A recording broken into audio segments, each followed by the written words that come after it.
It is a Tuesday morning in 1961. You wake up. You do not choose your radio station. There is only one station. You do not pick your newspaper. There is only one newspaper. You walk outside. The street is clean, perfectly clean. Nobody makes eye contact, because in this world, Hitler won, and we are living in the 1960s of his empire. Let's rewind to the moment everything changed. It's 1944. The Normandy invasion fails. Allied intelligence was compromised, and the Atlantic Wall holds. By 1946, Germany controls all of continental Europe. Britain negotiates a bitter armistice. The United States, exhausted and politically divided, does not commit to a land war alone. A nuclear standoff freezes the world. By 1950, the new borders are drawn. This is the world by the time we reach 1960. Now let's walk inside it. Hitler had a plan for Berlin. He called it Welthauptstadt Germania, World Capital Germania. By the 1960s, it is real, and it is terrifying. 180,000 workers built it. Most of them were not paid. The dome of the Great Hall alone holds 180,000 people. The city is a message. We are permanent. You are not. In our 1960s, the world was loud. Elvis, the Beatles, civil rights marches, moonshots. In the Reich's 1960s, the world is disciplined. Children are not raised by parents alone. They are raised by the state. At age 10, boys enter the Deutsches Jungvolk and girls enter the Jungmädelbund. Loyalty to the Reich comes before loyalty to family. This is not an accident. What about the people who resist? They disappear.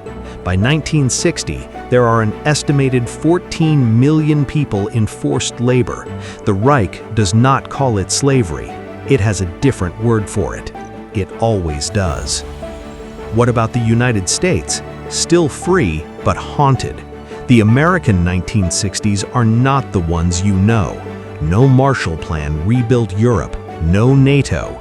The space race? It happens, but it's a race between the Reich and America. And here's the cold, uncomfortable truth. German rocket science was already the best in the world.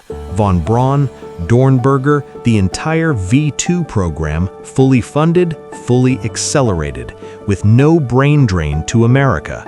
In this timeline, the first human in space is almost certainly German. But here is what every empire eventually faces: cracks. No regime built on terror is stable forever.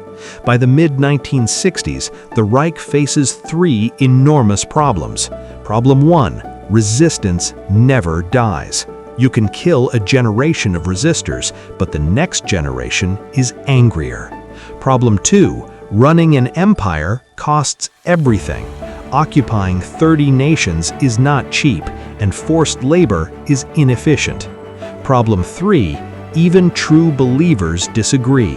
The inner circle of the Reich was never unified. Who rules after Hitler? Nobody agrees. The empire is rotting from the inside, and the people on the outside, they are watching and waiting.